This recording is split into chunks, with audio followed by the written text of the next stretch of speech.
Good evening and welcome to Pellowe Talk. I'm your host, Dave Pellowe, and got an exciting lineup tonight of really, really great people. So we've got something going.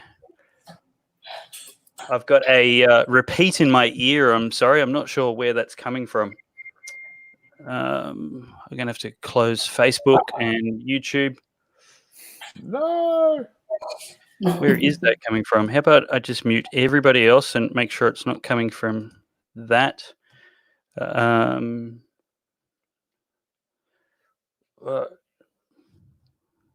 is really annoying. Okay.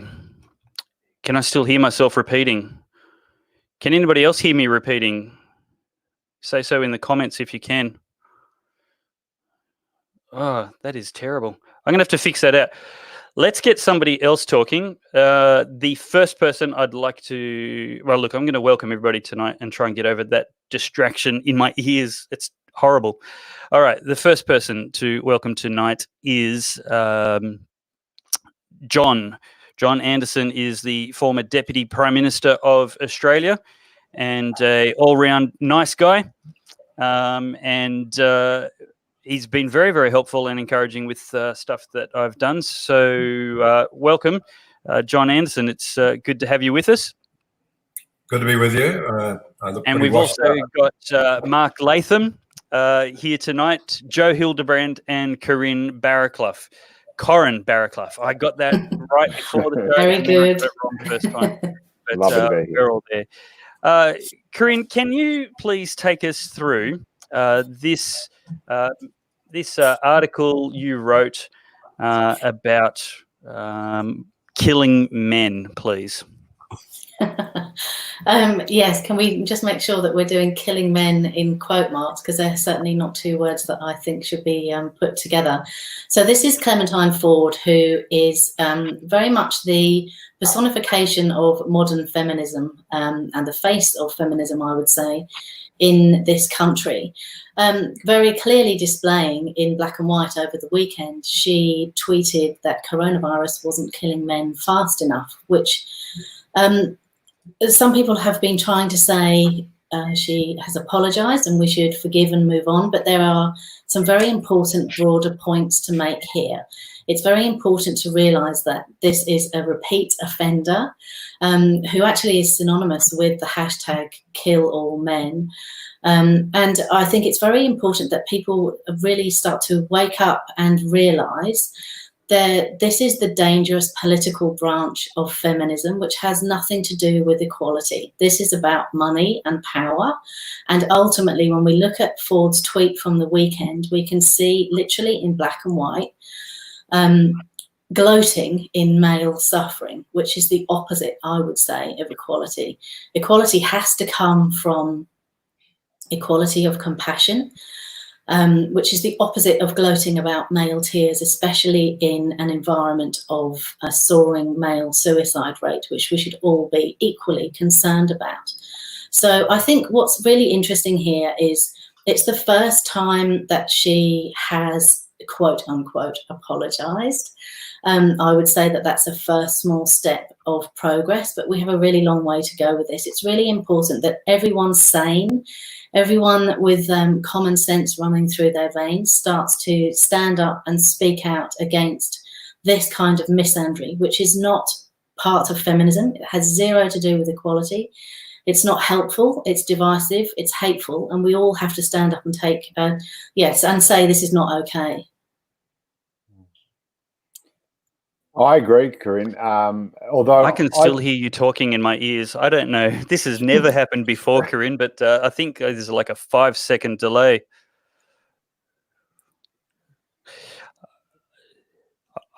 I'm going to try and sort this out, but John, I think you were launching into that. Let me get straight back to you. It was Joe, I think. Yeah, well, I was just going to make the point that I actually don't, believe it or not, necessarily think that the Clementine... Sorry, Joe. That's all right, no dramas. I don't think that Clementine necessarily needs to be censured or lose her job for any of this. I'm a pretty full-on kind of free speech guy, and I think this is exactly what free speech serves to do, which is that it illuminates people as to the true nature of those who are speaking. I agree, Corrine. I don't think Clementine does feminism any service.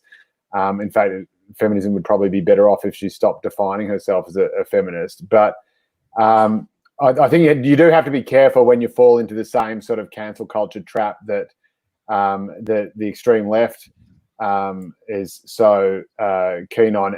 It's tempting, obviously, to say, oh, this is a bit of comeuppance. This is karma now. But I don't think that that is the answer. I think you have to be consistent about these things. And I think the problem with Clementine's tweet, if you like, is that it is hypocritical. It's not necessarily, people can say extreme stuff. People want to swear on Twitter. I'm sure we've all sworn a lot in public and in private. But there's certainly the problem is that there's people who condemn others for expressing themselves loosely or freely or coarsely and demand that they be immediately shut down, deplatformed, whatever you call it.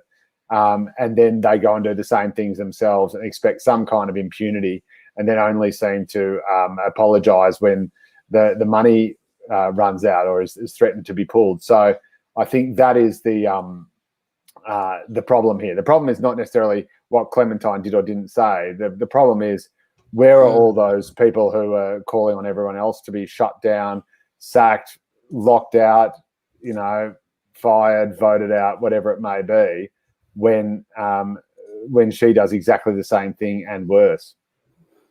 Yes. Yeah, I agree that free speech is the first consideration. But what I find interesting about her comments, because I think essentially she's at the point of attention seeking, isn't she? These are sort of insane comments to keep on repeating, as if we're going to kill half the population when there's a worldwide pandemic in any case. So she's got mental health problems and she's an attention seeker. But what I find interesting about her genre, if you like, in the public debate is that it goes to the heart of almost a philosophical argument about the true nature of the man. The forward thesis, supported by many groups that receive a lot of government funding, is that men are inherently violent, bad. This is why we need so much domestic violence advertising and funding. Whereas, I believe the evidence shows, if you follow the evidence, the instinct of 99% of men is to be a protector of family, to take a bullet for your wife and children, to put yourself out there as a provider and a protector. We saw that, for instance, in the bushfire crisis, where so many men would stand there, and including even a New South Wales government minister with a hose trying to protect the home and the family, putting their own lives in danger along those lines. And for the other 1% of men who've got a different instinct, who are violent, who cause these problems, obviously, the full force of the law and jail time should be their lot in life. So I think when you put the proper perspective about the nature of male behaviour, it just shows that there is an element of demonisation out there. It's fundamentally untrue. There's no evidence to say that all men are potentially wife beaters. I just find that horrific. A slurring of men in Australia that's unnecessary. And when governments follow this to the point where they fund organisations that repeat the propaganda, the advocacy groups in the domestic violence space, just in New South Wales today, they all said, of course, in the pandemic that men spending time in the home, there'd be a second pandemic of domestic violence. The opposite has happened. Domestic violence rates in New South Wales reported to the police have fallen, but government spending another $21 million on these advertising and behavioural change programs goes against the evidence. It's a waste of money, and truthfully, 1% of men need behavioural change. The other 99% taking a bullet for your family.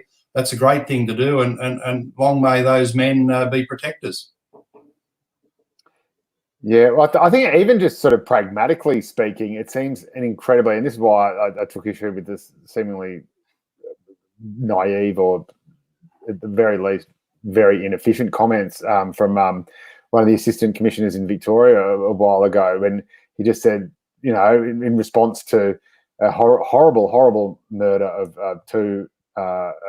one, I think, homeless person against another, said, "Hey men, stop stop killing women, start respecting women, which seemed to me a very bizarre operational police tactic. If it was as simple as just telling, a cohort that comprised of half the population in the world to stop doing something bad, where you could just say to the whole population, hey, everybody, stop committing crime, stop murdering people. A far more rational approach to me would seem to be to find out where it's happening the most, why it's happening the most, target those communities, target those most at-risk groups, find out what are the underlying drivers of it, and go after that. But there seems to be an incredible reluctance in this debate to actually find out what the actual drivers of this are, apart from the fact that it's just men. And I as someone who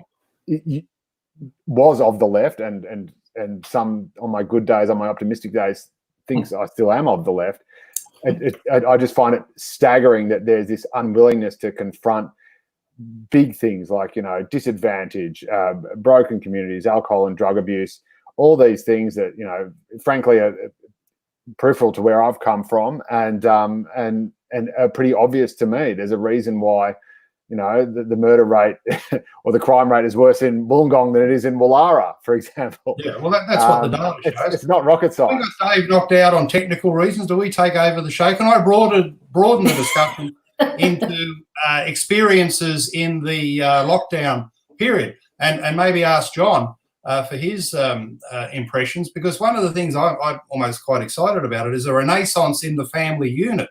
The people in this extraordinary, it's almost like a sociological experiment, in lockdown in your own home, a quieter life, an easier pace. I found it in my place anyway, and certainly many friends have found that it's been a great time for just getting that rushed feeling out, to spend more, it's a cliche, but quality time with family, doing things that we sort of would like to do in our quiet times, and they've been totally blissful. So to have that renaissance of the family unit together, I think has been a real plus in this extraordinary period. What do you reckon, John? Yeah, I think the picture globally seems to be varied. For example, in China and Japan, divorce applications have spiked. In other areas, we find that there's been a quiet intentionality as people have said, well, let's make the most of this. Let's have some quality time together. I did just want to comment on Corrine, I thought your article was terrific. And I agree that, nothing like letting the sunshine in on when people do really stupid things, because it brings us all to our senses. And this is related to what Mark's saying. COVID, I think, has made us all rethink. We're recognising that in this great challenge, we now need to be prepared to make great changes and to reevaluate the way we live our lives individually and corporately. But Jonathan Haidt, in The Coddling of the American Mind, said something that is extremely interesting. In summary, that we seem in this narcissistic age, when the golden rule's been allowed to atrophy, to believe that life is a struggle between good people and bad people. And I have to say that if we're going to atomise in the way we have been in recent times, we will not recover the freedom and the prosperity and the way of life we took for granted pre-COVID, because history's, if you like, accelerating, and all of the challenges, societal and economic and strategic, that were there before now have to be confronted. But when you look at the way in which, if you were to listen to the media today, you'd think men and women were at war. You would think Australia was involved in a race war. We're more racist than any other country you could think of. And we're locked into intergenerational conflict, one generation against another. I actually think sometimes we overuse these terms, millennials, X's, boomers. It's just another term of division in an age when the elites keep saying they're all about unity and equality and inclusiveness and diversity. I mean, we're reinventing the language. What we need to remember is something our culture's always understood up until very recent time. The dividing line between good and evil is not between man and woman, or generation and generation, or someone with black skin and white skin. As Solzhenitsyn said, if the problem of evil was only so simple that all you had to do was to identify the evil people and eliminate them, and then there'd be no more evil. But the problem is you can't, of course, because we're all a combination of both, and none of us want to kill off that part of us, because everybody of us has a bit of it that's evil. So I agree with you, Mark. I think there's a lot to be said for people carefully reevaluating their lives. The only thing I'd say is that, I don't know about you, but we're all getting caught up now in this technology. Here we are again tonight. We're getting locked into endless meetings. I'm going to a virtual lunch in Washington tomorrow. God help us. That sounds good, doesn't it? But, I mean, this is crazy. Yeah. Well, the good news, everyone, is I am back. I can hear you. I can hear myself in real time, and we've sorted the tech problem. But that was a whole lot of fun. There's not many shows in Australia where the host goes missing for the first quarter of the hour. You haven't worked in morning television, Dave. Well, yeah, that was that's awesome. Well, thank you very much, everyone, for bearing with me. I'm only really sorry I missed the first quarter. I can't wait to watch the show tomorrow. But all right, let's. I really have missed everything. I'm going to say stuff and everything. You know, random. family. Mark was talking about how families are spending time together and discovering. That's right. The Garden of Good and Evil. Have we moved on from her nibs? Oh yes, definitely. That's history. Yes, history done. Oh, excellent, Mark. Have we moved on to your bill? Hatred. There's a vicious hatred. I mean, can the Clementine Fords of this world show us where hatred has ever resolved a human problem or resulted in human flourishing? Since when has hatred ever produced anything that is good and desirable and to be sought after? Yeah, I think there's an argument. There's an argument that the world needs provocateurs, and I'm certainly happy to wear that title. And there's plenty on the right and plenty on the left. I think the problem becomes when the provocateur also tries to be the censor, and that to me is where the hypocrisy lies, and that's where it becomes dangerous, which is I'm allowed to shout, I'm allowed to abuse, I'm allowed to hate, but if anyone else does, that's sexism, or that's racism, or that's hate speech, or that's something that is inherently illegal or not allowed. And that I think is where the sort of hard, and I differentiate between the centre left and the hard left, but that's where the hard left is truly dangerous, which is it allows hate, but it keeps all the hate for itself. And if anyone else tries to engage in it, they deem it hate speech and make it disallowed, and then say they're not being political. They're just setting the rules of civil engagement. And that I think is the sort of the dangerous direction that some on the very far left have taken. I'd agree with that, but I'd want to jump in and say that to be a provocateur on the issues of, how we might structure our society and the great ideas and what have you, that's tremendous. But the minute you personalise it, the minute you do what Arthur Brooks now calls the cocktail, or build the cocktail of anger. We see a lot of anger in our society, but at least when you're angry with somebody who's still engaged, you couple it with disgust, though, personalised disgust, you end up with contempt. Now, there's a lot of contempt abroad now. And the problem then is that relationships break down. You lose the ability to communicate. You can't argue the ideas, because if you put up that idea, you're an evil person. You are not part of humanity. You are subhuman. And you can be cancelled. We're learning how to burn people at the stake again, literally. We see I think there's a lot of that. When they're cancelled, in inverted commas, on social media. Yeah. If I can just share the screen, I guess want to discuss the here we go. I found how to share it. The guide. The grants program, the City of Melbourne. Now, I think we don't want to cancel people. We don't want the government to have the power to censor Clementine Ford's speech. I think Milo Yiannopoulos and Clementine Ford should both be allowed to say stupidly obnoxious, rude and offensive things. And the answer is more speech. But there's a difference when we have to subsidise their speech. I don't think we should have to do so. And in this particular case, this is the general ineligibility for the arts grants from the City of Melbourne, and specifically excluded are artists or arts organisations or applications that seek to exclude or offend parts of the community. Is there anybody more exclusive or offensive than a radical feminist? Yeah, but that would... clause is quite funny, because it would have been put in there by the council to exclude right-wing people that they regard as, deplorable homophobes, racists, misogynists and the like.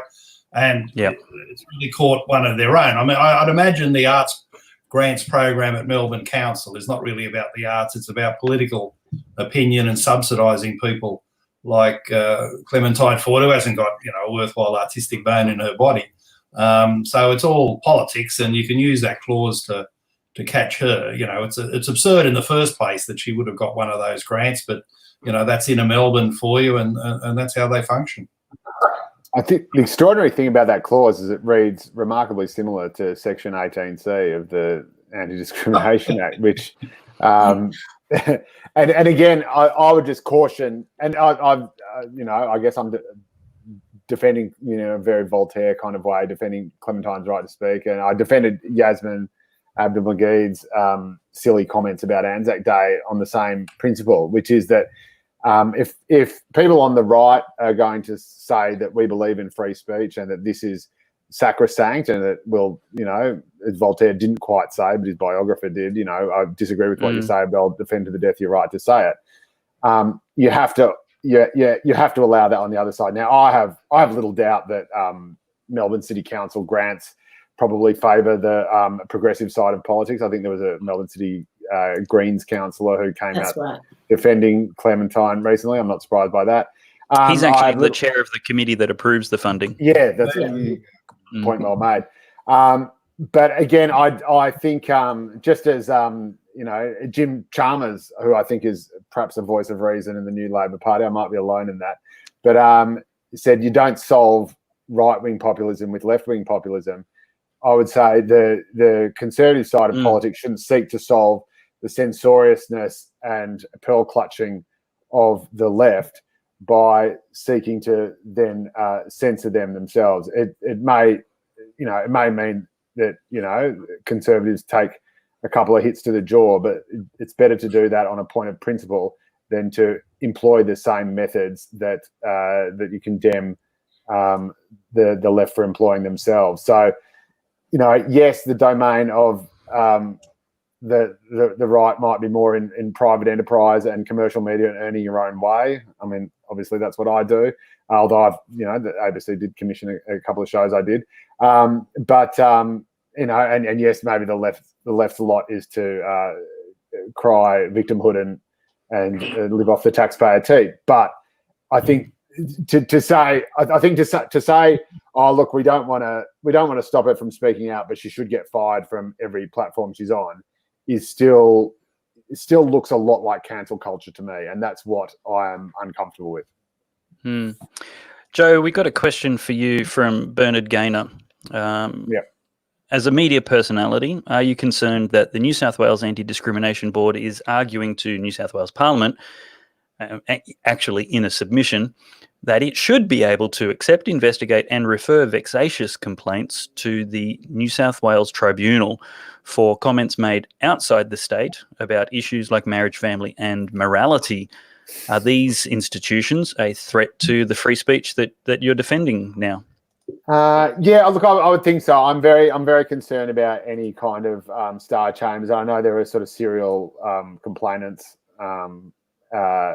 in the legal system, or so it's the quasi-legal system. The Anti-Discrimination Board and the administration tribunals of New South Wales and Victoria kind of sit to one side of the actual judicial system. But still, I think there's certainly an argument, and I think we've seen also with the HRC that the process becomes the punishment. So it's like, oh yeah, you can say whatever you want, and then if someone doesn't like it, all you have to do is defend yourself, and you get yourself a lawyer if you can afford it, and you have to spend hours, days, weeks, sometimes years in the case of those poor kids up at QUT, defending yourself, not knowing what's going on or where the process is at. And so I think there is an argument the process becomes the punishment.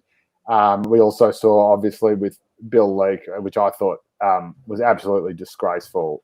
You know, people going around trying to drum up complaints against him. So, you know, that whole, hey, look at this cartoon you've never seen before. Do you feel offended right now? Right, we'll sign this letter and we'll make this person you've never heard of before pay for this grievance that you didn't know you had, which we've just introduced to you. And I think that is the currency of outrage culture. The currency of outrage culture is, hey, this thing that you never heard of, which I'm going to tell you about, will really upset you. And then once you're upset by that, I'm going to direct that rage towards that person who, had I not upset you in the first place, you would never have known about. And there's something really sick about that. I think there's something really sick about this. Hey, look at this really offensive thing that will upset you. I'm going to interrupt your otherwise contented, happy life with this horrible thing that I think is going to make you angry or sad or outraged or whatever it may be. And I'm going to do this under the guise of being your ally or your friend or caring about you. And I think that is a real sickness that is spread on social media and has been for many, many years, far more virulently and possibly even more toxically than the virus we're now facing in the real world. Mark, can you explain for us and overview the solution that you've put to the New South Wales Parliament, what your objective is and what you hope to achieve with various parts of the reform measures that you're putting in?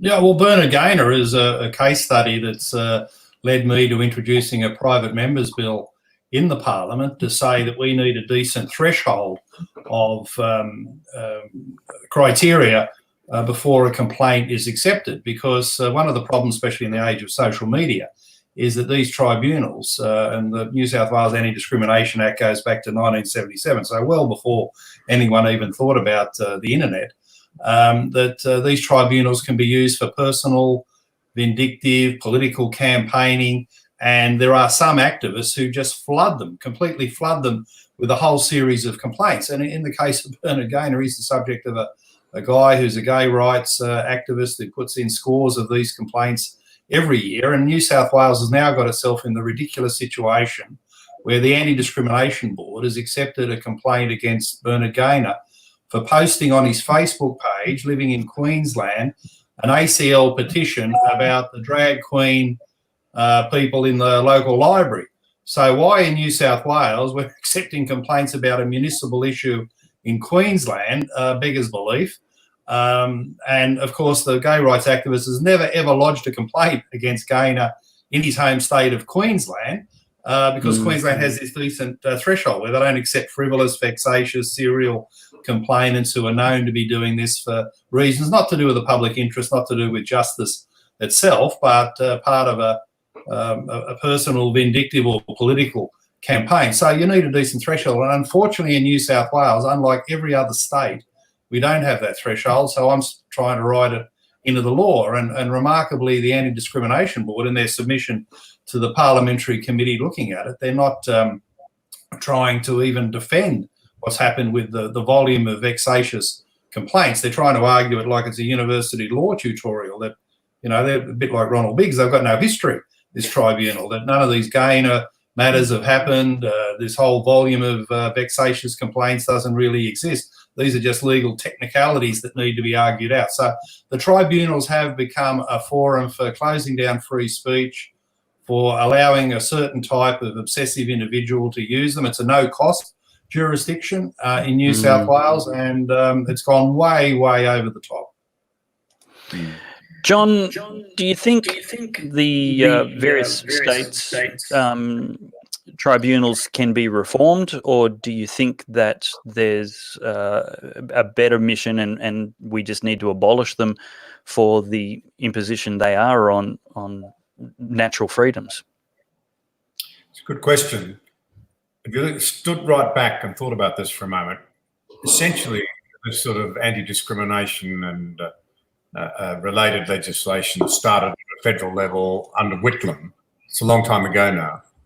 And I guess maybe there was something to be said for the fact that there were minorities who were not properly treated in the country, and they needed a clearer voice, and that reflects poorly on what should have been our greater willingness as a society to celebrate our freedoms and extend them more widely to anybody who was missing out. But we've set up all of this machinery where you now compete over the issue of clashing human rights. And this is extraordinary stuff. The very language itself tells you that instead of civility, instead of, if you like, loving your neighbour, instead of the golden rule, instead of even tolerance, we have to set up a system of rights where you can compete with your fellow Australians. What's been the result? Has it produced a nirvana? Well, I would argue since the 1970s when we started down this road, the reality is that social capital is at all-time lows, loneliness is at extraordinary levels, tribalisation, even atomisation of our society with identity politics and grievance politics, victimhood politics, has us at one another's throats. We have record levels of anxiety and depression, particularly amongst our young people, and unbelievable levels of attempted and successful self-harm. So the idea that technocrats dreaming up new ways to, if you like, define human rights for one group and then the inevitable overlap with some other group, so you have to fight it out in the courts, rather than, as I say, celebrating freedom based on the idea, as Menzies put it, the spirit of democracy, it's not a machine, it's a spirit, is that no matter our differences, we bow before the concept that in the end, all souls are equal in the eyes of heaven. Where is the modern progressive way of recognising the worth and dignity of all? It's found in this human rights architecture, but by definition, it says some rights are more important than others, and those who are in tune with the latest elite thinking seem to think that they're actually able to say not only are some rights more important than others, some people are more important than others. Well, that's the end of the very principles that underpin democracy. I think there's been and that's quite a good point. There's been a strange shift, I think, between the fight to remove barriers to equality, to remove obstacles to equality, like say, for example, the civil rights movement in the US or the women's liberation movement, and so instead of this idea that we are all actually innately equal, we are all equal in God's eyes, or just born equal, depending on your belief system. But instead of taking those things away and letting everyone be equal, like Martin Luther King said, the content of your character rather than the color of your skin, that they're now that in some sectors, I'm trying to be generous, but among the hard left, there seems to be favouring, instead of taking obstacles away, of actually installing sort of machineries of punishment for those it deems to be the enemy or the oppressor. So, I mean, in my mind, for example, you take away traditional sexism, or take away traditional, notions of inequality, of women not being fully accepted into the workplace, having to, only a few decades ago, quit certain jobs when they got married or whatever it may be. You take all that away, women will obviously thrive just as much as men, if not more so. And I think university graduation statistics bear that out.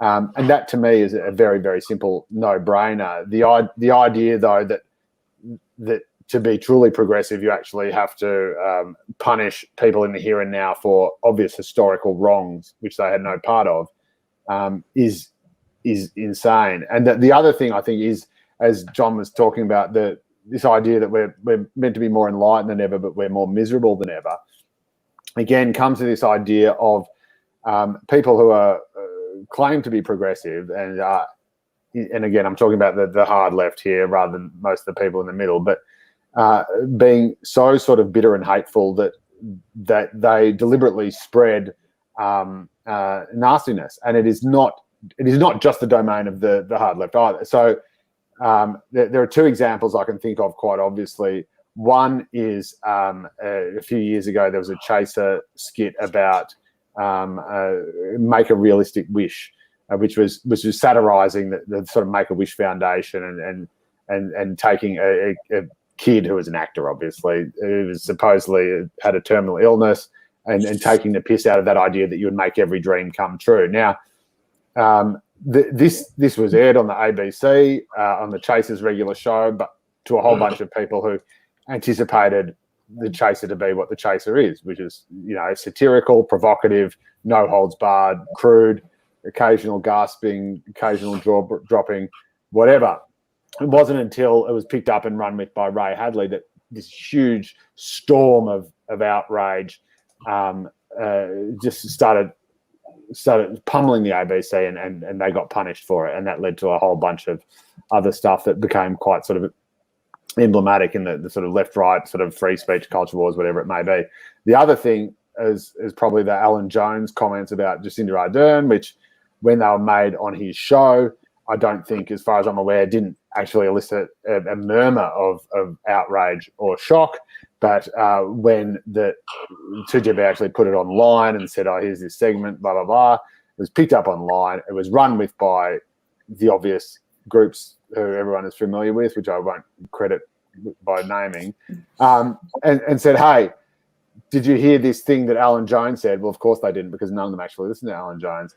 Isn't it disgraceful? Now, this is the left and the right effectively doing the exact same thing to each other, and taking something that is perfectly acceptable and not out of the bandwidth of expectations for the normal audience of that person, be it the Chaser or Alan Jones, and taking it to a whole new audience who never, ever listened to either, and saying, hey, here's this thing that you would have gone to your grave never knowing ever happened, and now I'm telling you about it, and you should be angry, you should be outraged, you are oppressed even though you didn't know it because this person is saying this about you, you're offended even though you didn't know it because you never would have heard it because this person is saying this thing, and now it's time for you to get angry and upset. And it doesn't take a rocket scientist to figure out that if you introduce that sort of culture into society, it's going to make people feel more anxious, more depressed, more stressed, more unsure of themselves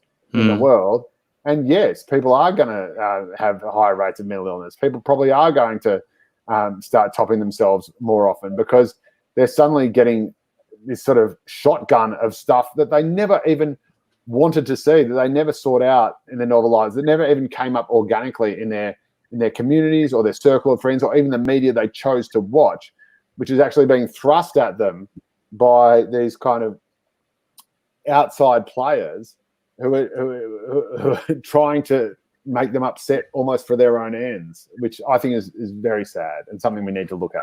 Yeah, Joe, in a free society, people can do that, but one of the problems is when official government tribunals weaponise these tactics and take them seriously. They accept all the complaints, they run them through the tribunals. It ends up in the courts. You get these tribunal rulings mainly against non-left people in the debate. What we've seen really is the rise of a self-interested bureaucratic business model with these tribunals. They take on a life of their own, where in a fairly easygoing, tolerant country like Australia, they do some important work, but it's not a huge volume that occupies these human rights tribunals. So they have to, facilitate lots of other complaints. They do a lot of advertising. And I remember Tim Soutphommas's as the race commissioner putting out ads to say, please lodge your complaints. It was almost begging for work.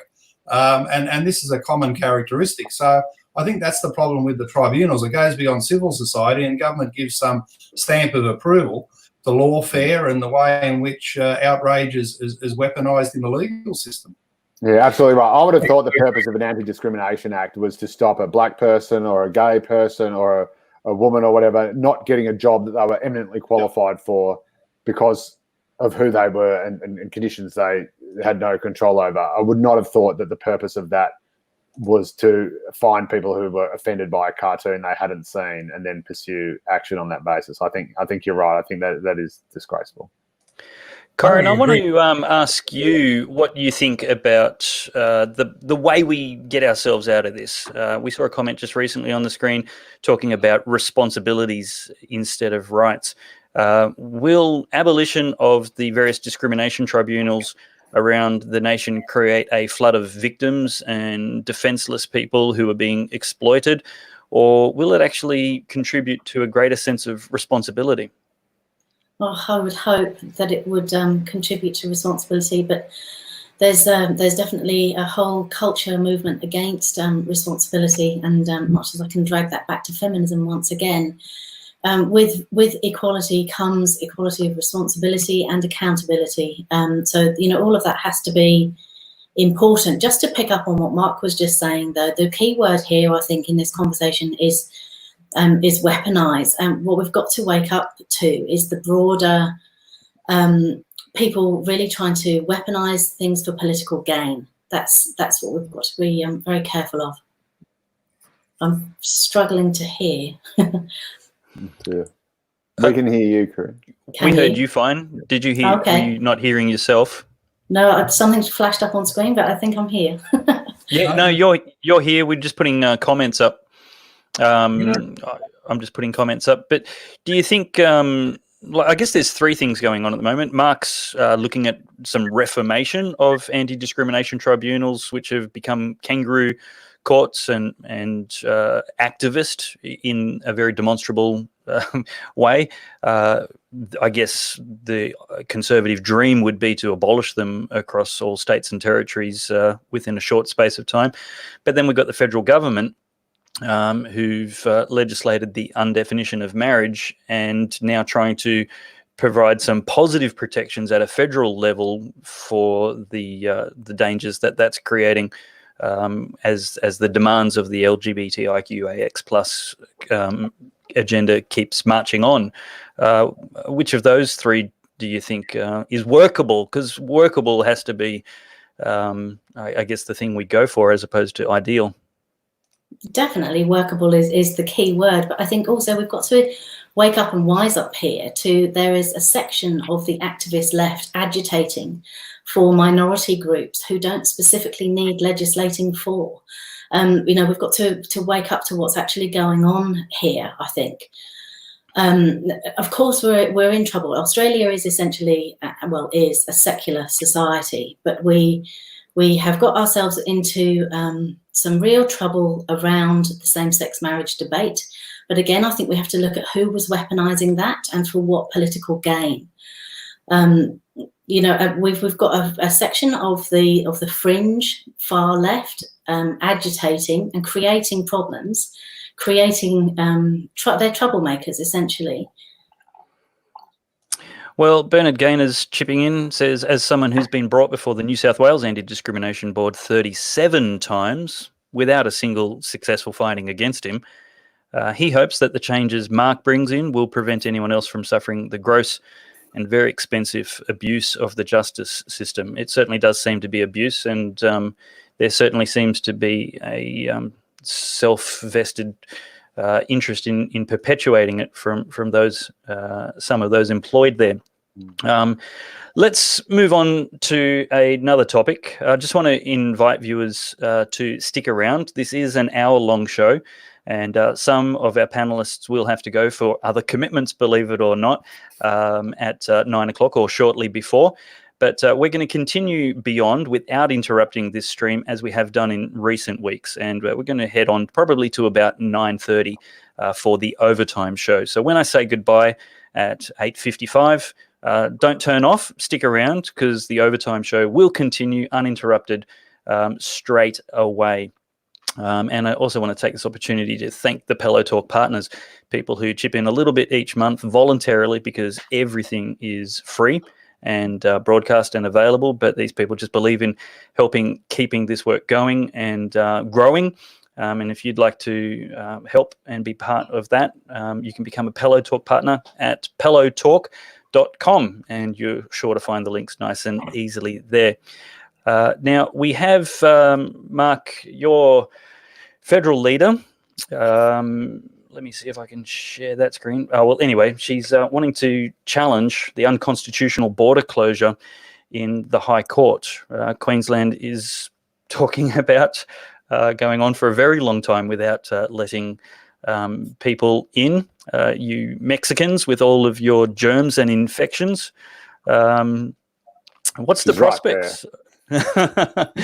We would build a wall if we could.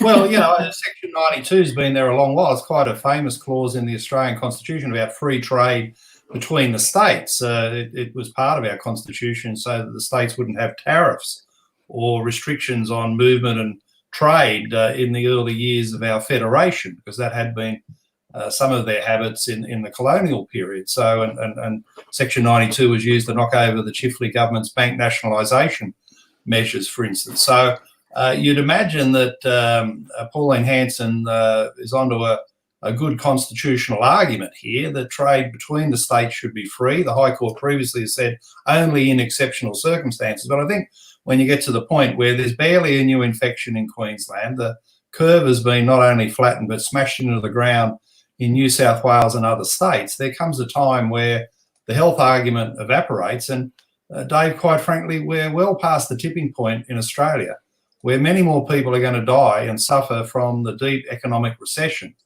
than from the virus itself. I think, the evidence shows that clearly. We're headed to double-digit unemployment. I think Scott Morrison made a mistake with the National Cabinet in that he's elevated the role of the states now to running the national economy effectively for the first time since the 1930s. And a lot of these state leaders, perhaps control freaks, don't want to let go of that power. And for Pellowe to be essentially destroying the Queensland tourism industry in its peak period, that is the winter months when all of us Mexicans head north for a bit of sunshine, just seems to be an act of complete folly for her state. Yeah, I agree on that. Can I just say on that, as a Queenslander, as a Gold Coaster, this just makes absolutely zero sense. There's no reason why Pellowe should be talking about keeping the borders closed until September. There's no health reason for that. This purely is running on the politics of fear. This is purely the fear that things may escalate and get out of hand.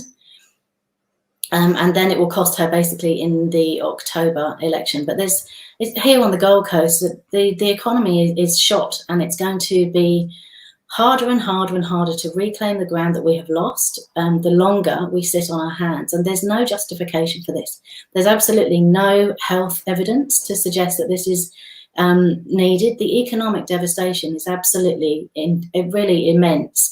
So, yeah, I don't know. I don't know whether Pauline Hanson's move will be successful here, but I think, again, it's as John was saying at the beginning, it's shining a light on it, isn't it? It's dragging it into the spotlight. Yeah, that's right. John, Mrs. Pellowe, tear down that border. don't build that wall.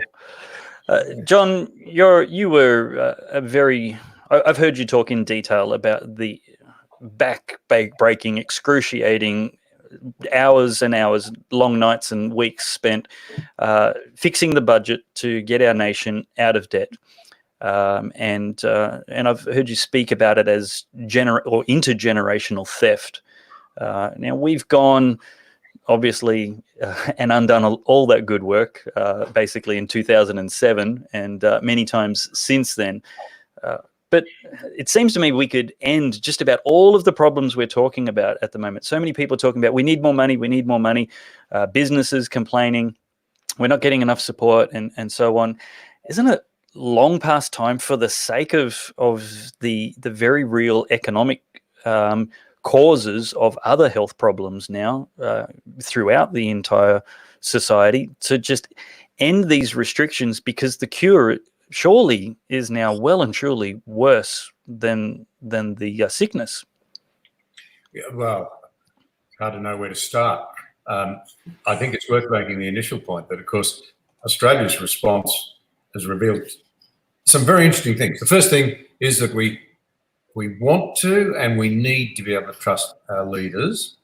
And I think we've felt able to trust the leadership of the Commonwealth Government and its health experts through this.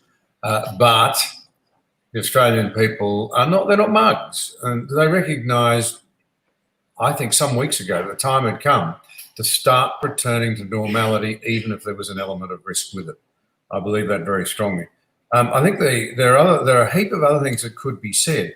The reason that we're able to respond so strongly economically has a lot to do, and I'll make this as a bipartisan remark, reforming and I think quite courageous governments that boosted productivity, modernised the economy, wound back debt, upgraded the tax system between the early 80s and the early noughties. That's gone. And so now we find we've gone from a situation where we had money in the bank, where most Western countries had a debt to GDP ratio, say 40, 50, 60%. We had zero, less than zero. We had a positive account. They hit the GFC in 07, 08 and exploded their taxpayer debt loading. Governments don't have money, only taxpayers do. And that, of course, is something that gets handed on to our children who've got to pay for it in higher taxes, lower living standards, fewer services, and poorer opportunities. Australia was largely free of that. This hoists us straight into the bracket of the sort of levels of danger that other Western countries began the GFC at. They've doubled their load. They've got no shots left in the locker at all, and we're running very short. And for the sake of our children and our grandchildren, we need to get the country back to work. The West needs, I think, to find its confidence and its mojo again as well, because we've now all suddenly woken up that there's a very authoritarian and difficult and powerful regime out there that has captured all our supply chains. And it emerges that of the so-called Five Eyes countries, as the intelligence communities put them, America, Britain, Australia, New Zealand, and Canada, they are all horrendously dependent for their essential supply chains on product out of China, but none more so than Australia. Over 500 of the items that you would argue are essential to modern living in Australia are dependent upon Chinese componentry. Now, they have plainly been seeking monopoly production and distribution capacity in a whole range of goods that are absolutely essential to the operation of the economies of most of the rest of the world. And this is an incredible wake-up shock for us. Whether we are now capable, because I said earlier, I think the Australian people recognise that this great change that's hit us will require great changes to, if you like, to meet and to overcome if we're to return to the sort of country we want to be. But whether or not we're mature enough to rise above the tribalisation and the hatred and the identity politics that we were talking about early enough to stop focusing on how I want to be addressed in terms of pronouns, or whether I come from Queensland or whether I come from Victoria, or whether I'm a man or a woman or a millennial or a boomer, and actually recognise, hang on, I'm an Australian, and we actually face a whole series of the most challenging, even frightening policy parameters that need resolving in our lifetimes, those of us who will be after the Second World War at least. This is big stuff. This is big stuff. This challenges, our whole way of life. And, let me make another point. We need to rediscover the classic, and dare I say it, even the Christian virtues. Because what we've done with virtue is we've attached it to people and to causes. So you're virtuous if you belong to this aggrieved group or that sort of segment of the community, or you're just self-righteous. In fact, the classic virtues, the first of them is prudence. Prudence isn't caution. Prudence, that you sit down calmly, you assemble all of the information that you have, you acknowledge the gaps because you never have perfect information, you combine it with wisdom, and then you take actions for the best outcomes for the most number of people. That's prudence. Forgive me for interrupting you, John. We have to let Mark go. And just before we let him go, I'd like to whip around the panel and get final thoughts for the hour. And then we will continue with you again into the overtime. So thanks for joining us tonight, Mark. Really appreciate it. And would you just give us your final thoughts for the evening before you sign off? Yeah, look, I'm in concurrence with what John said about the scale of challenges facing Australia at the moment, not just economic, not just health, but our foreign policy has been cut adrift. The foreign policy elites in Canberra, they're not very comfortable with the changes in the United States, our traditional ally through Trump. We know the changes, negative changes in China. So there are huge challenges there for what a middle power like Australia does, how we redefine an acceptable place for ourselves in the world, what sort of economic reform we've got coming through to get out of this deep recession. You know, Morrison made a speech today, but there wasn't a single job in it this side of Christmas. I found that incredibly disappointing. And I just wonder, has Australia seen the best of its leadership generation between 1980 and 2010, that 30-year period, of which, of course, John Anderson was a big part? Have we got the people now who've got the ideas, the reform, the leadership skills to strike out a direction and urge people to follow them? And the social problems about trust and civil society, the things we spoke about with censorship, the rise of divisive identity politics, all of these things can't be resolved without citizen will and desire, but most importantly, the leadership to take the country in the right direction. So I agree with John. This is an enormous time in Australia's future, the like of which, you know, we haven't seen probably in our lifetime. And, you know, to be part of the debate is important, but to find the leadership and the direction is going to be critical for this country's future. Yeah. Thanks for having me tonight. Thanks so much. Thank you very much. Joe, would you like to give us your thoughts as Mark signs off, just wrapping up the hour? Yeah, no, I see you later, Mark. Yeah, look, there's not much to disagree with, except that we are entering a time of enormous challenges, as everyone says, and challenges is, in fact, a euphemism. We're entering a time of massive contradictions and basically a giant catch-22 where we're going to be screwed every other way. We talk about standing up to China and kickstarting our economy in the same breath. Those two things can't really happen at the same time. The truth is we are relying on China. I'm in no way blinkered to the cover-up that China has been engaged in, or the lies they've told, or the way they're using some kind of economic, I suppose, strong-arm tactics would be, to put it politely, to try to force us to drop back and do the right thing. I guess the truth is, if we were going to apply the moral high ground to every trading partner we have, we'd have no trading partners. So it is difficult. I can't pretend I know what the answer is. I think there's also a problem there has been after some promising early signs of the national cabinet and the idea that that politics would be put to one side and we would all act rationally based on medical advice, expert advice, scientific evidence. That has clearly all completely gone to the wayside now, and we have sadly entered into a time where important economic and practical decisions are being made purely on political self-interest.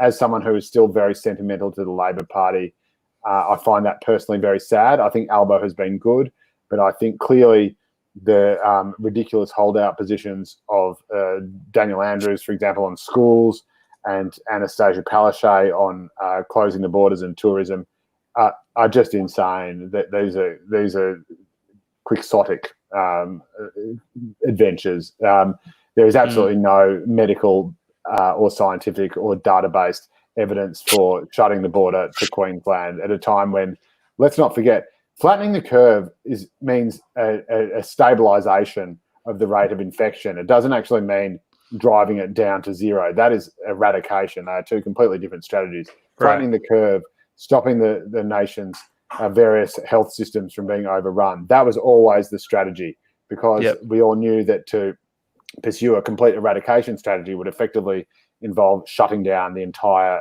nation, the entire economy, the entire society.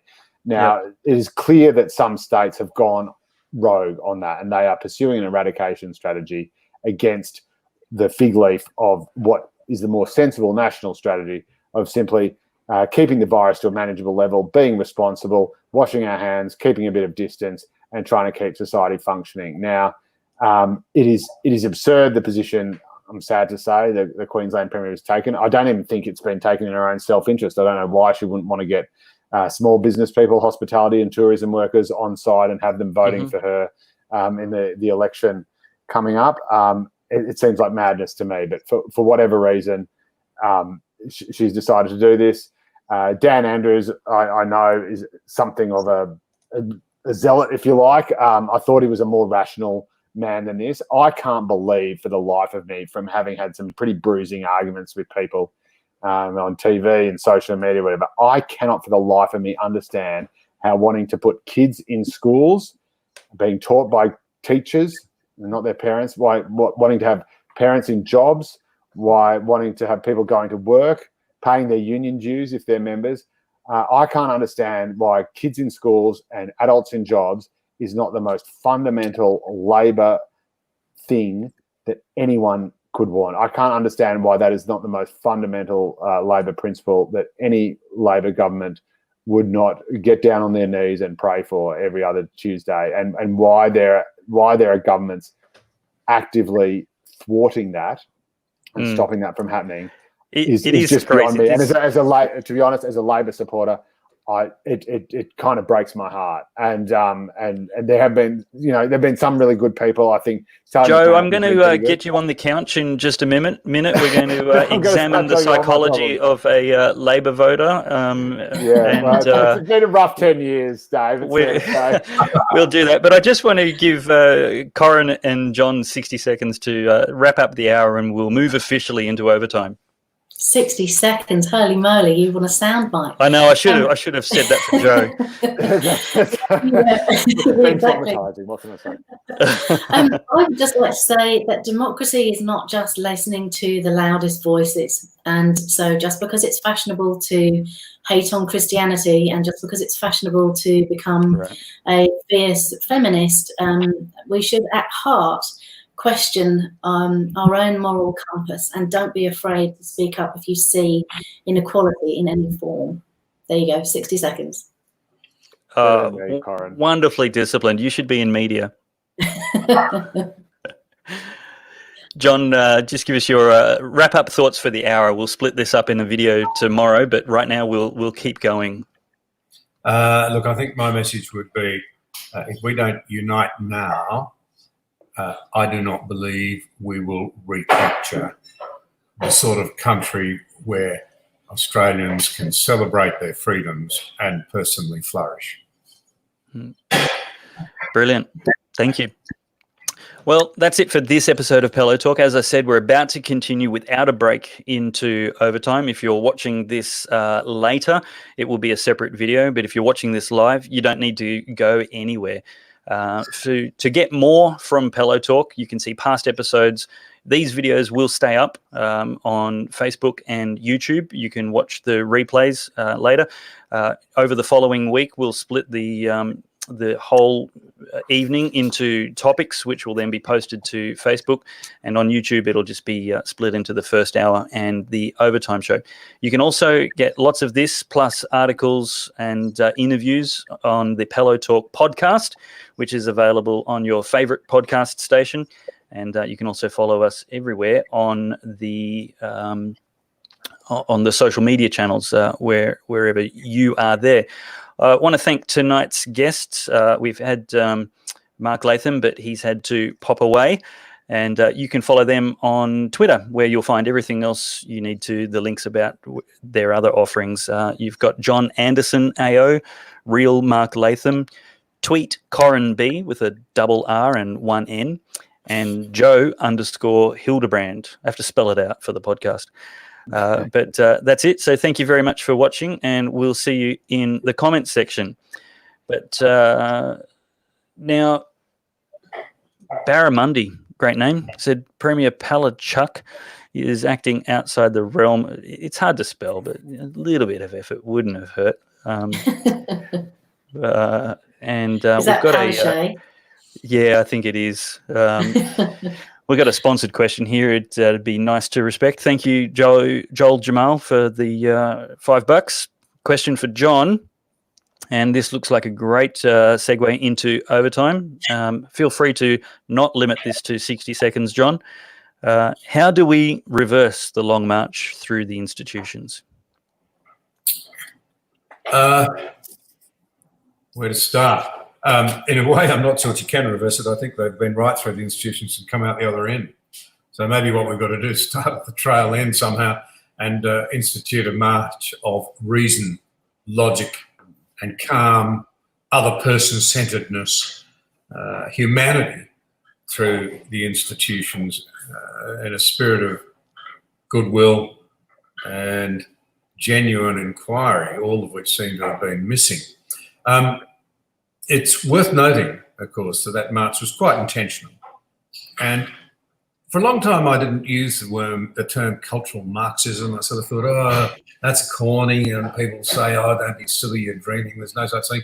But I don't see why we shouldn't use it, because, of course, you know, the people involved in cultural Marxism have called it that, from the Frankfurt School through Gramsci and his followers, and the intention was quite clear. The working classes weren't going to bring on the revolution quickly enough to overthrow capitalism and install communist nirvana. So we had to weaken the West to hasten the whole thing on. How do you weaken the West?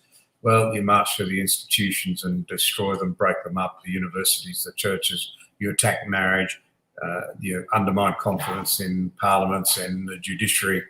And boy, oh boy, that's where we've got to. But maybe the re-emergence of a highly visible sort of vision, I suppose you'd say, of communism in full-throated authoritarian mode will cause a lot of people to rethink. I'm not sure I'd be too keen now getting up the university campus and openly identifying myself as a communist. I mean, I'm surprised there are any left anyway, but there are. And I think, you know, people now will be asking a lot more questions. Yeah. Joe, being a lefty, is the long march through the institutions necessarily bad thing from your perspective? Oh, Yeah, God, don't ask definitely is. him I'm that. certainly less of a lefty than I was. So I was a student socialist in the 90s at Melbourne University, and I foolishly assumed once I'd sort of gotten over it that everyone did. And I was quite surprised to learn really only in the last few years that there was actually quite a pervasive sort of strain of it still going on, and there was a seeming ignorance. I mean, I'm obviously deeply embarrassed. The more I obviously learn about what communism has actually done to the people it's ever gotten control of, I've been incredibly mortified to think that I'd sort of, you know, I was a classic Chardonnay socialist, if you like, except I couldn't afford the Chardonnay. I was a beer swilling socialist, and you know, mostly I was just in it for the parties. But I think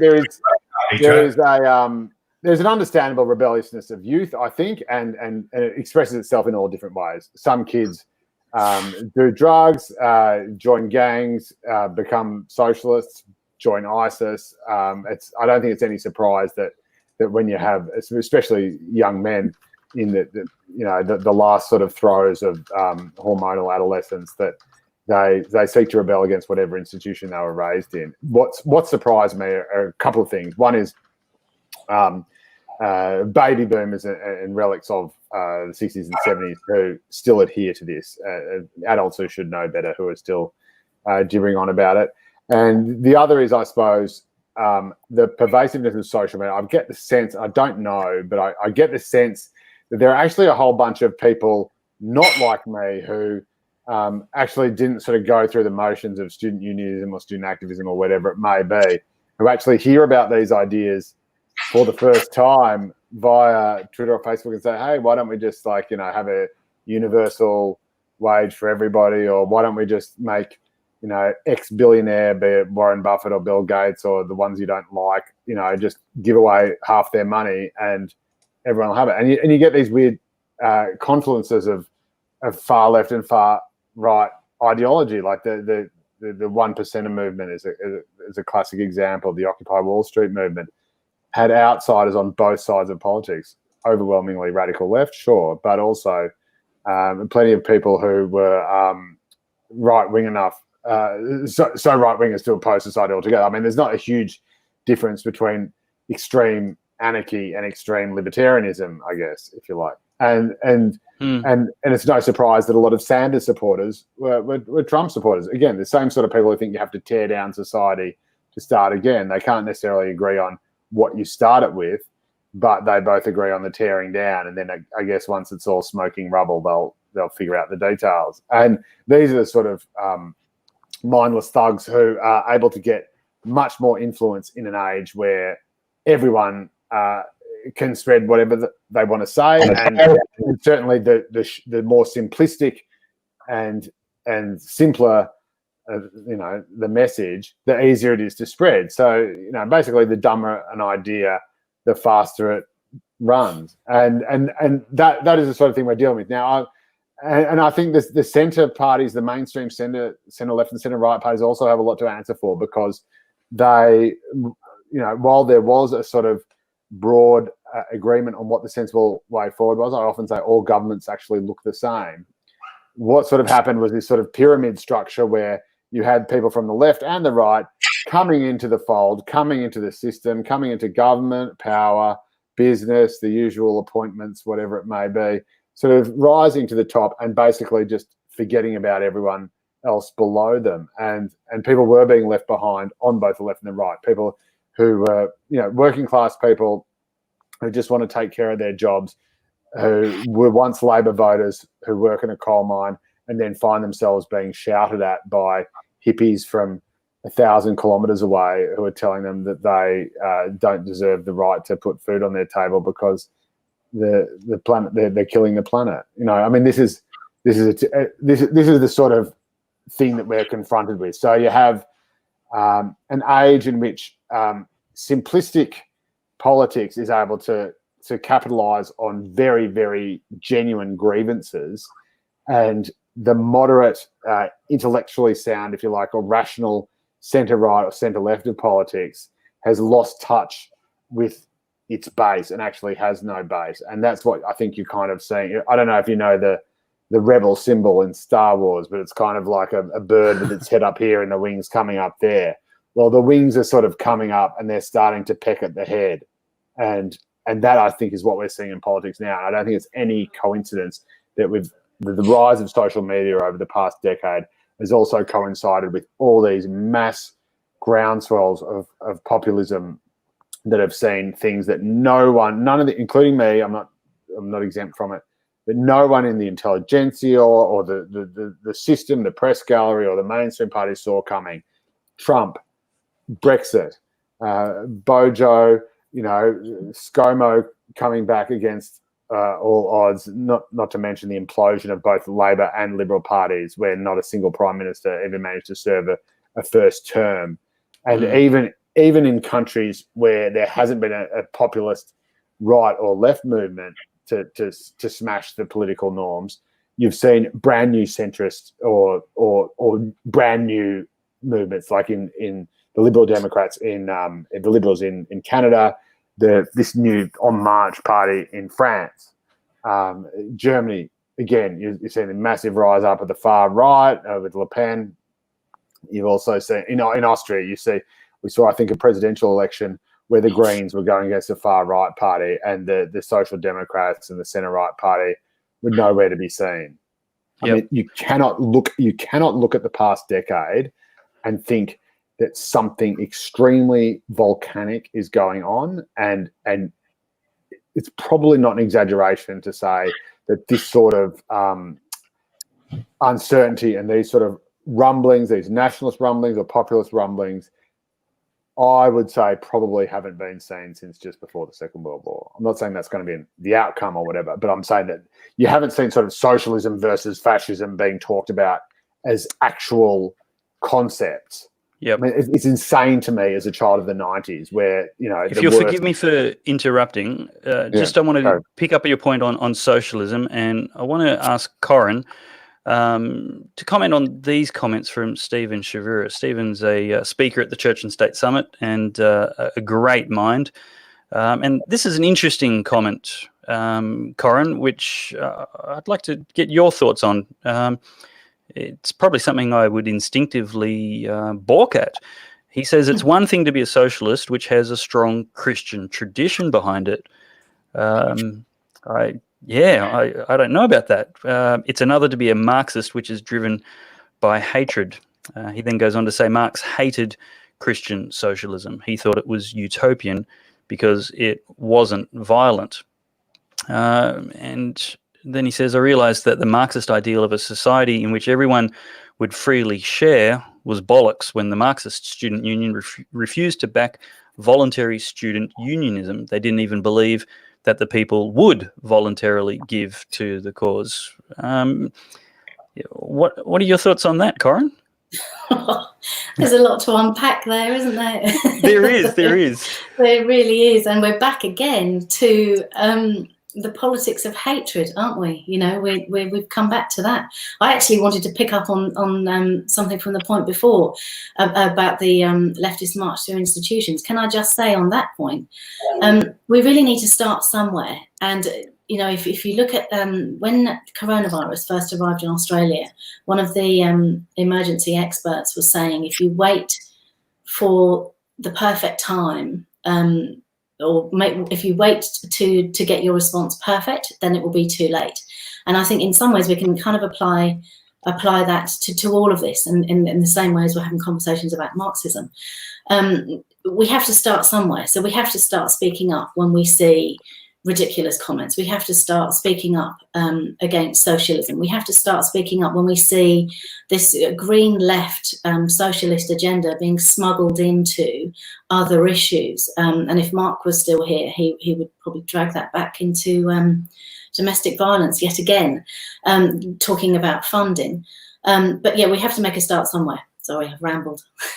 That's okay. John, what's your thoughts? Does socialism have a strong Christian tradition behind it? Well, I think it does, actually. And I think Joe should take comfort from the fact that in many ways, some of the most noble people I knew, actually, in the parliament when I went in the late 80s, to my way of thinking, were the lefties who believed in universalism. Their view was that the Labor Party existed, the best of them, to elevate the poor, the oppressed, the marginalised, the disadvantaged, the unrecognised, up into, if you like, full membership of the Australian family. That's now given way in the Labor Party, I think, in many ways to identity politics, the game where you actually create a new aristocracy. The more points you can gain in terms of intersectionality, you tick this box and that box and so forth to be a genuine victim, the more aristocratic you are. And so you now, instead of having this view that we ought to be, if you like, universally of the same family, we have a new class of aristocrats. So I would have disagreed with their solutions, but I would have seen their objectives as often indeed quite noble. It's worth remembering that if I am correct in my memory, and I know I'm pretty close to it, in 1891, the first time the Labor Party stood candidates as a party in the New South Wales Parliament, something like 32 or 33 members of the Labor Party were elected, and over 20 of them were from evangelical churches, Presbyterians, Congregationalists, Baptists, Methodists. They were profoundly Christian, and they were seeking a better way to address what they saw as an unequal and unfair society. But they were doing it. I think the comment was made that they're doing it out of love rather than being driven by ideas of class hatred. Now, there were many who strayed over into class hatred in the Labor Party, no doubt about that, and that was always a tragedy. But I think the distinction is well made. In fact, all three of the major political streams of thinking in the West had, to greater or lesser extent, Christian roots. You could even say, frankly, you probably say that of the perverted outcomes like communism. But the democratic socialists believed, I think, in a universalism. The classic liberals believed that government should be there only for the essentials, that a civic society would neither want nor tolerate big intrusive government. And conservatives believe that government, the most appealing thing about the conservatives, I think, is that they're the one political creed where you find that it's the adherents believe that human nature never changes. And I think that's very wise. An understanding of human nature is critical to realistic policy outcomes. As one American put it, we're so good we had to give ourselves the vote. We're so bad we had to give ourselves the vote. So, I do accept the very sharp distinction, if you like, between communism and other forms of authoritarianism and the various Western traditions, including that sort of centre-left universalistic socialism as opposed to the class warfare type of socialism. So my disagreements with the Labor Party as a young backbencher had more to do with what I thought were their policy blindnesses in terms of achieving their objectives rather than the objectives, if that makes sense. Yes, it absolutely makes sense. And I think I'm a sort of old school Irish Catholic kind of Labor guy, a very bad Catholic, probably the second worst Catholic in the country after Barnaby Joyce. And and that is very much what I think. I think the key to I did go through a year where I read nothing but books about Jesus, but the key is Christianity and socialism are indeed very similar. As long as they weren't written by Christopher Hitchens. No, they were not. They're very, very, very interesting ones and very thoughtful ones about the historical Jesus. And I suppose you could be forgiven for calling Christianity something like voluntary socialism. And I think that is one of the key differences. Obviously, Christ said, "Render unto Caesar what is Caesar's, and render unto God what is God's." But it's the you could also call socialism compulsory Christianity. In a sense, you could, but I suppose it's not Christianity if you don't really care, and that's the key message. You give away, the rich man gives away all his money because he is convinced that it's the right thing to do, and he knows that it can do more good for those he's giving it to. We are on the verge of a very deep philosophical, theological conversation. Territory. This is what I live for. This is why I had my second glass of wine. And Jesus was also very fond of that too. Well, viewers, we're going to go into a third hour with just me and Joe. We're coming to you now from 1 a.m. and Eastern Standard Time. But the rich man, maybe there is some self-interest there, and I've always believed in Paul Keating's axiom that always back self-interest because the only horse you know is really trying. But maybe the rich man gives away his money because he thinks it's the only way he'll pass through the eye of the needle and get to heaven. But he does it because it's the right thing to do, not because the state forced him to do it. In fact, Jesus is quite clear on that. He said, look, if you have to do whatever the state tells you to do, fine, whatever. But the important stuff, the stuff that is really going to save your soul, is the stuff that you have to choose to do yourself. And I work with a lot of charities, a lot of Christian charities, and you do it because you want to do it and because you know it's the right thing to do. So Christianity is socialism without the government. It is, and it's socialism in some ways without the organisation, but it's also socialism without the reason why I love the Catholics is because they look after the wretched, the poor, the people who no one else cares about, and that's why I've always loved that particular church. It doesn't adhere to that sort of slightly nouveau evangelical idea that whatever I've got, it's because God willed it and because He wants me to be successful or whatever it is. There's a lot of self-flagellation in Catholicism, which actually appeals to me. That that we are all sinners, we are all sorrowful, no matter how, and that we should all feel guilty about whatever it is that we have. It's not at all unique. I think it's very, very human to want to earn our salvation. I think it's quite the most offensive, well, maybe not but one of the offensive ideas of Christianity is that Jesus completely paid for it and it's got nothing to do with you at all, which is offensive to our pride. We want to have some control over it and contribution to it. That's right. And pride is obviously in itself a sin. But but yes, that's absolutely right. A good deed is good. I once sat down with George Pell before any of the charges or claims against him were known, and he was so hardcore against this. He was absolutely convinced that no human being could ever do a good deed of their own accord. That it all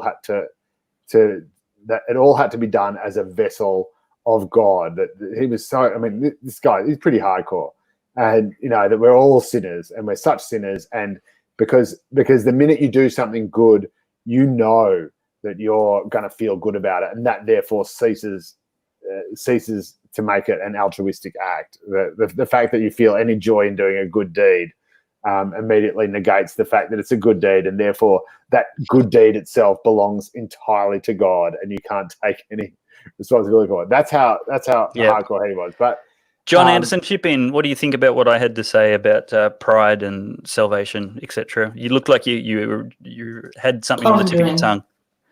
Well, you see, I'm always struck by C.S. Lewis, who said, "Humility is a great virtue. Pursue it with all your heart, but understand this: the minute you think you're making progress, you're not." He also said, "Pride is at the heart of every human failing because it prevents us from looking up and seeing something greater than ourselves, the cross, and it makes us look down on others rather than seeing them as fellow human beings." And at some point, one of the most disastrous sort of shifts in Western values over the last 30 or 40 years that has undoubtedly, in my view, followed the collapse or the rejection, not the collapse, the rejection by so many in Western Christianity, and it's very noticeable in Australia, I'm afraid, and it saddens me to say this, has been a switch from the idea that humility is a virtue to one that says pride is a virtue. Pride shows up everywhere. And you think of Donald Bradman, people used to talk about the man's character as much as anything else, about the astonishing modesty in victory and graciousness in defeat. What happened to that? And here's something about the people you admire. They're not proud people. They're people who are humble, people who are grounded, people who are sober about their own qualities, strengths, weaknesses, and place in the world.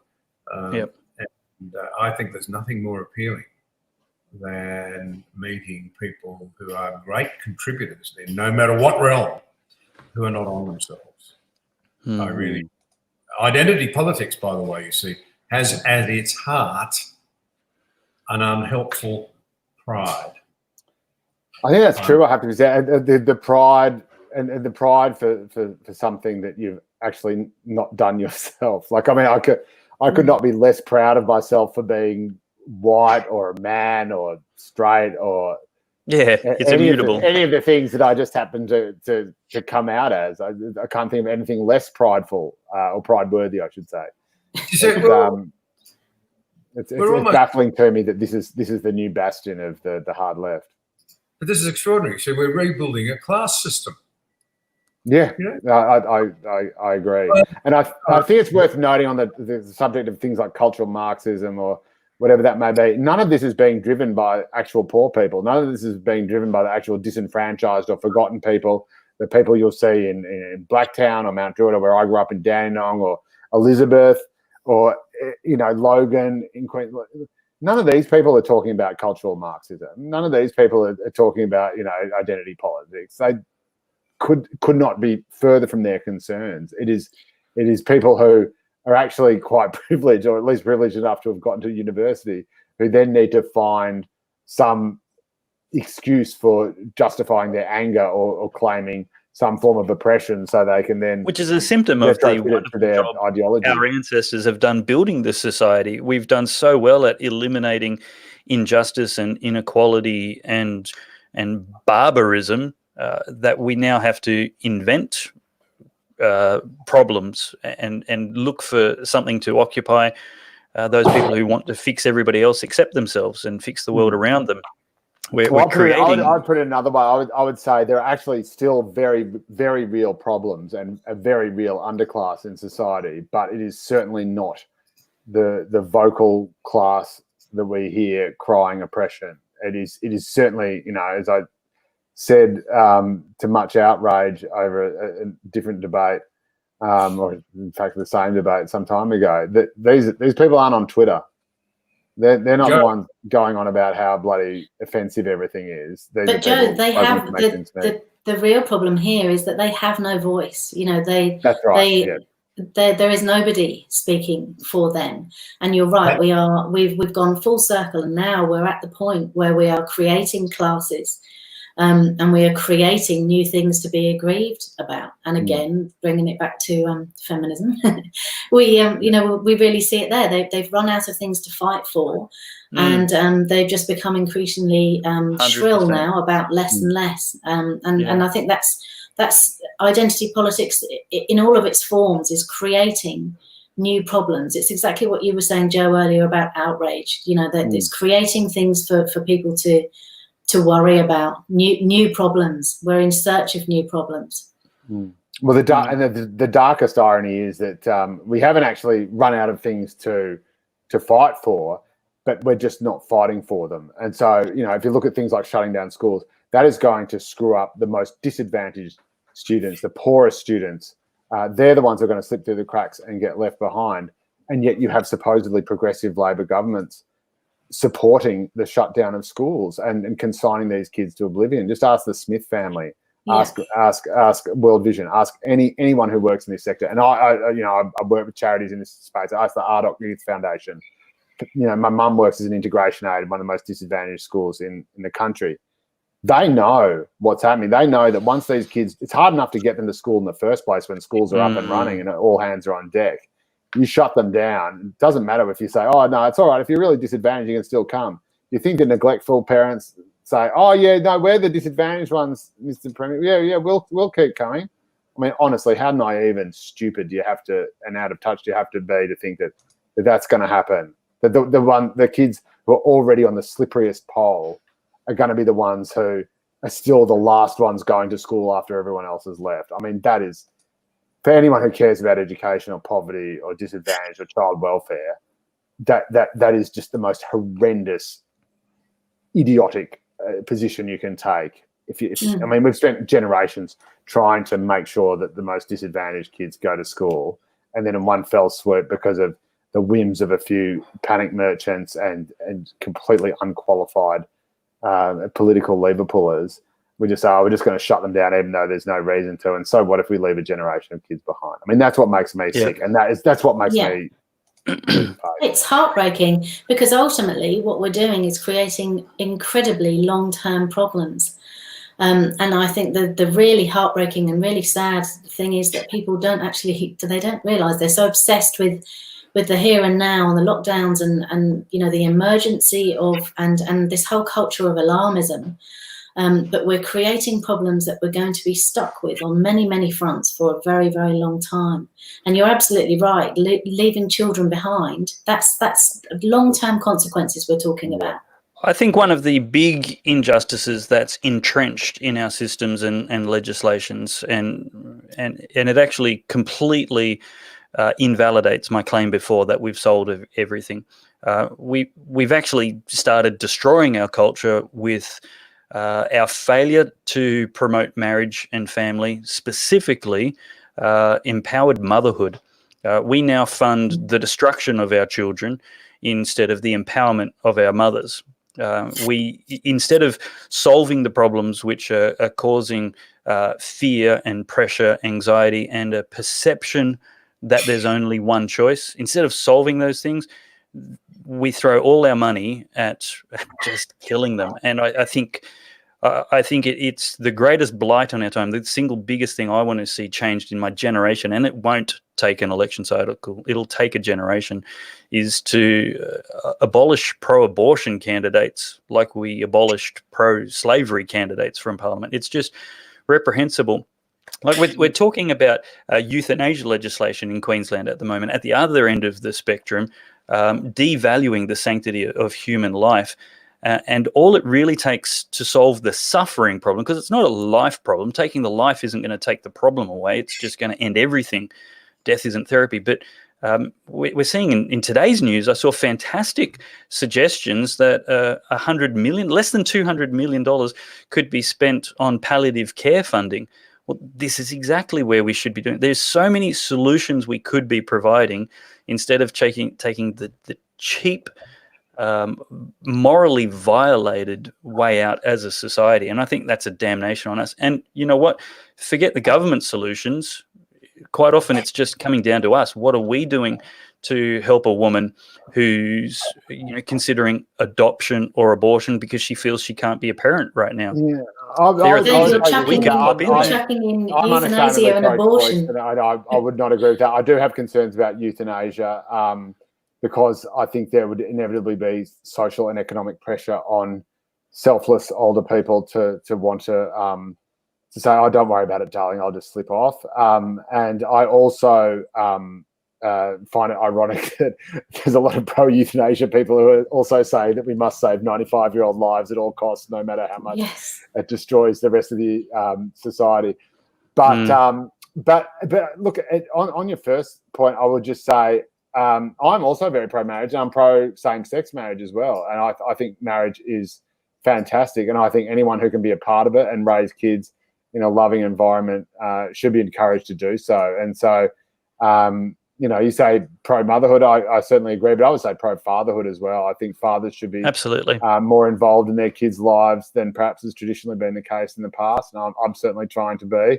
And I think everything should be focused around the child. I think we certainly agree on that. And that's another reason why I've been very, very passionate about schools reopening and kids' well-being being at the centre of that. I've heard a lot of talk about how safe kids are, how safe schools are for everyone except the children who go to them, who they're meant to be for. That's all I'll say about that. Just on that, Joe, don't you think it really underlines the elitism again? People who were saying that giving disadvantaged children technology, giving them devices, that was going to be an answer, like a solution to schools being closed, as if that's the magic wand to wave over it. There's so much more to the lived experience of living in poverty than being given a device, as if that magic and some data. I just find that so incredibly offensive. Yeah, I'd say two things. I'd say, yeah, absolutely. I'd say certainly online teaching is no substitute for face-to-face teaching. Absolutely not. And if you don't believe that, we'll just have an online relationship instead of having a face-to-face one. See how much you love your girlfriend or boyfriend then. And the second thing I would say is that that even if it is, there are simply kids who don't have that technology. There are simply kids who don't have an iPad or a laptop, don't have Wi-Fi in their homes. The Smith family is working with about 50,000 disadvantaged kids who they're deeply worried about. Some of them may not come back to school. Many of them will, but won't catch up because they haven't had the same intensive learning at home that middle class and upper middle class families have had, or families where one parent can afford not to work and concentrate entirely on homeschool, or whatever Jane Caro calls it. And that is absolutely right. I know Father Bob, another rogue Catholic friend of mine, is desperately scrambling to get poor kids. Now he's a lefty I'd love to get on the show. He would. He's a bit like me. He's a bit of a rogue unit. Maverick lefties. Doesn't I love quite them. fit the mold. But again, anyone who works in this space, and there have been countless studies I can point you to them done even in the wake of, I think there's at least 4 or 5 I can think of off the top of my head, which have been hurriedly conducted since the pandemic began about children falling behind. So these are not just hypotheticals. This is actually people calculating the cost on the run. It just shows that the poorest kids are the hardest hurt. And for the love of me, I cannot figure out why anyone who calls themselves progressive or calls themselves left wouldn't be focused most on the poor, most on the children. I mean, that is, if there's any such thing as Christian socialism, surely it's that. John, I want to bring you into the conversation here because comments have blown up with our gracious lefty joining us and voicing a support for the undefinition of marriage. I won't call it anything else. But would you care to, I guess, summarize or represent a efficient rebuttal for Joe to consider perhaps how he may have misthought this without reliving the 2-year-old plebiscite? I am deeply troubled by the idea that we should take it upon ourselves to determine that some children have their mother and father, their biological mother and father, and others don't. I'm sorry. I just think that I don't see how you reconcile what we know now from the science about the way in which children relate to their mother and their father as an ideal. It can't always happen. It doesn't always happen. But I do not see how you can move away from it as an ideal. And we know now of the extraordinary importance of fathers. We know from the research to children. We know. I mean, you can't get away from it. You just cannot get away from it. And surely we're not going to say that it's ideal to create fatherless families or motherless families as in the face of what we now know. I just commend a book called The Boy Crisis, not written by a Christian person at all, out of America. The unbelievable problems that young men now are facing in every sense, including employment. Even the extraordinary reality now that in 147 out of 150 of America's biggest cities, women in their 20s earn more, have the better jobs and earn more than men. And so increasingly, those women don't want to take on somebody who can't protect or provide them because actually they're doing better. And then the men spiral into self-doubt and off into all sorts of addictions and bad behaviour and self-harm. I think we need to be a little more honest about the needs of our children. I recognise that there'll be howls of protest over that, but I would not want to take it upon myself to say to a child that it is perfectly all right not to give you the best shot of living with your biological mother and your biological father. It has a huge amount to do with your sense of place. We know that both play very different roles. Love is important, but there's a heap more than love. Here's a simple reality. We now know from the research that children learn how to deny or delay gratification overwhelmingly from horseplay with their father. I've got to say, John, I completely agree that fathers are incredibly important. And as I said, I try to be as present and active a father. I horseplay with my son and my daughters all the time. But I would just say that, you know, that there is not really any such thing as an ideal family. The idea of to create an ideal family is quite a totalitarian idea. Families happen organically. They happen imperfectly. And I think wherever they happen, where there can be an abundance of love. One of the organisations I newly work with is Adopt Change. Quite frankly, there are biological fathers and mothers who are, you know, I'm not sure if we can swear, who are pieces of shit, who abuse their children, who neglect them. We've seen, you know, possibly another example of that. And yes, in a perfect world, maybe everyone would have a mother and father, but we don't live in a perfect world. And I would say any love is better than none. But again, I don't want to get an argument. I'm in broad agreement with you. I really have to push back. I've just got to push back, and I've got to push back quite firmly. I just have to say to you, we know what the ideal for healthy living is in terms of food, in terms of exercise. Do we not strive to say those things are important, that we can't deny the ideals, we need to get to as close to them as possible? Or do we just say, no, go and eat a Macca's because that's what you feel like? I really have to say, for the sake of our children who are our future, as Edmund Burke said, life is a contract between the dead, the living, and the future. We need to think more carefully before we go bringing children into the world.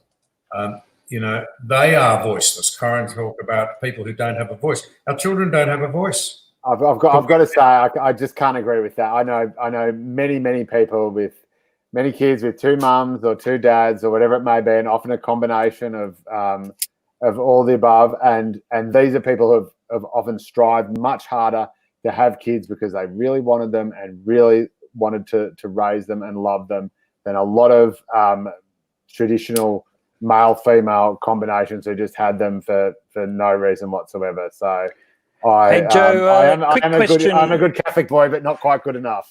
A quick question. I guess we don't want to get bogged down here forever. No. There's some good points made, but Lyle asks a pointed question. Lyle Shelton, Joe, Tim Wilson supports commercial surrogacy, so homosexual married men can acquire children. Do you commercial surrogacy? I think if any child, I'm a little bit uncomfortable with commercial surrogacy for obvious reasons, and I don't think it's actually technically legal in Australia yet. I'd have to check, but I believe that it has to be voluntary. But I understand one of our federal MPs wants it to be. The people circumvent that anyway. Well, yeah, I think already it sort of happens where they bestow certain privileges on a person, and it's not technically a transaction. But look, again, having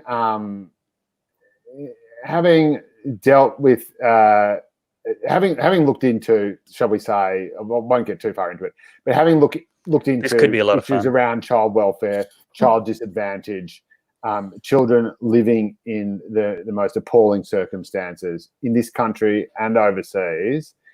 My preference would be for adoption. My preference would always be for taking a child who is in harm's way, who is living with parents who cannot or will not take care of them and sometimes actively harm them.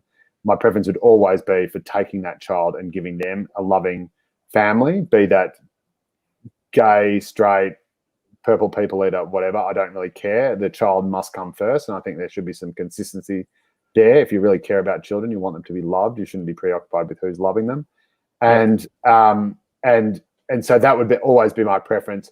But to be honest, I can also understand the primal desire to. I'm a father of 3 myself. I love my children more than anything else. I would die for them without hesitancy, and I can understand why you would just want that more than anything, and why, frankly, maybe it's vanity, maybe it is pride, but why you'd want that child to be a sort of reflection of yourself. And I think part of our idea of immortality, that Christian idea, maybe just that human idea of your soul going on or yourself going on forever, I think a lot of that is tied up in children and having them go on and caring for them and knowing that when you die, that they will be there. So I think that's quite a beautiful idea, and so I wouldn't begrudge anyone that. Is it not just ego, Pellowe, Joe? Sorry. Is that not just ego? Yeah, probably. But human beings are egotistical people. I mean, we all, we're all sinners, as the good books. Yeah. Well, I just have to point to you, remind you of the. Just for everybody's sake, we're going to let John wrap it up. The anonymous sperm donor children, forgotten what their title was, in the Senate inquiry a few years ago, expressing deep dismay that they didn't know who their father was, had no contact with him, therefore felt that a great part of themselves was missing. I know that's a tough thing to say, but there they were. Later on in life, long after people had children because that's what they wanted, those children expressed dismay about not knowing their biological father in those cases. I just think I have very deep reservations about this, and I cannot buy this argument that we hear all the time that because there are children living in bad circumstances, that's a justification for a different form of family. I think that is a justification for saying we need to again hold up the ideal and encourage people to move as close to it as possible for the sake of our children. By any definition, we need to face something. We are not a child-friendly society. If we were a child-friendly society, the stats in a whole variety of areas would be very different, including the depression, the anxiety, and the self-harm numbers that are emerging out of our young people's numbers.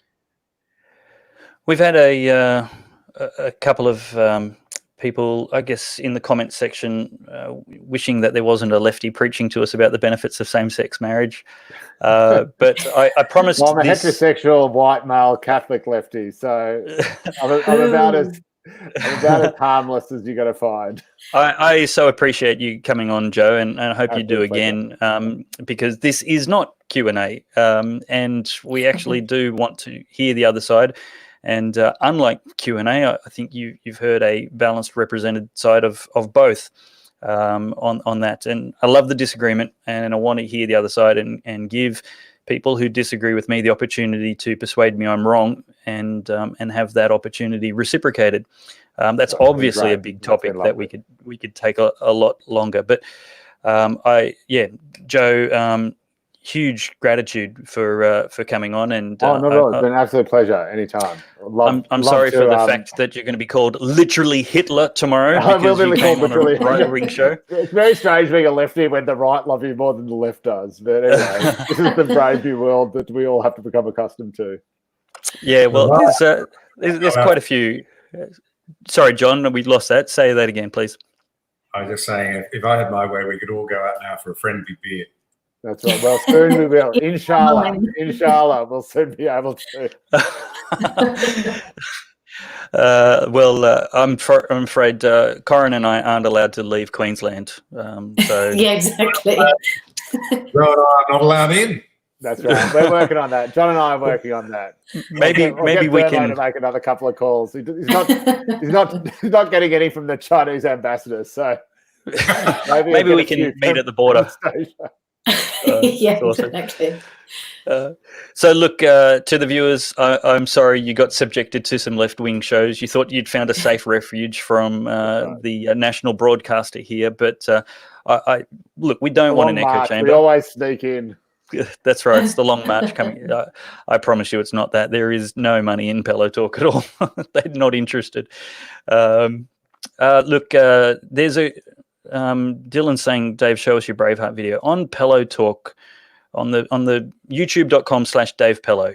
There's a video uploaded today where the script was written by a supporter, and he provided the voice characterizations, etc. It's about 4 minutes, a little bit long, and because of technology failures tonight, I can't show it, but it's essentially a 4-minute spoof of Braveheart in Scottish accents talking about Anastasia Palaszczuk repelling the invaders from the south, a bit like William Wallace, and it's done very poorly by my video skills, but I think the script alone is worth watching, and the Scottish accents are beautiful, and it's called Brain Fart instead of Braveheart. But go check it out on Pellowe Talk. What is it? My YouTube channel again? youtube.com/Dave Pellowe. Head there, have a look at that. And look, may there be many more lefties. Put in a good word for me with Father Bob, will you, Joe? I shall, Dave. I shall. I'm sure he'll forgive you. He's forgiven me. I want to bring him on and convince him he's wrong. That's all. But I guess the opportunity has to go both ways. Corrine, who do you think that we can invite onto the Pellowe Talk live? Let's get Clementine on. Let's sit down and have an actual discussion. You and her best friends? I'm more than happy to have a calm and common sense, rational discussion about true equality. I would actually really enjoy that. And we can broaden it out to talk about family. We can broaden it out to talk about respect. There's all sorts of... Have you got her phone number, though? Funnily enough, not so much. Clementine, if you're watching tonight, you're invited. If any of your friends are watching tonight, please let her pop in. We've just lost Joe temporarily, but hopefully he'll be back. John, what's your thoughts? Who should we have on Pellowe Talk live? Preferably somebody you've got the phone number of. Oh gosh, let me just make this general observation. John Stuart Mill said something to the effect. I would love to have him on. Yeah, well, that'd be interesting, wouldn't it? Clairvoyance, anyone? But he did say that no matter how strongly you hold a view, if you've not understood the opposing view, that view is of little value. It's incredibly important for us to talk to people about it. And what a delight to disagree with an intelligent and thoughtful bloke like Joe, and to recognise in the end our shared humanity. Yep. Here. Yeah, very good. Cool. Well, Joe, we've lost your face. It says you're still in the stream and available. I don't know if you can hear us or speak, but I'll switch to just me now anyway. And thank you very much, John. Thank you very much, Corrine. Thank you. Thank you very much to the viewers for joining us tonight. It's been long. It's been fun. And it's been really great having you along for the ride. Apologies about the technical mucking around for the first 15 minutes. And I look forward to seeing you in the comments section, and just watch back on the show and details beneath these clips on how you can get more from Pellowe Talk. Thank you and good night.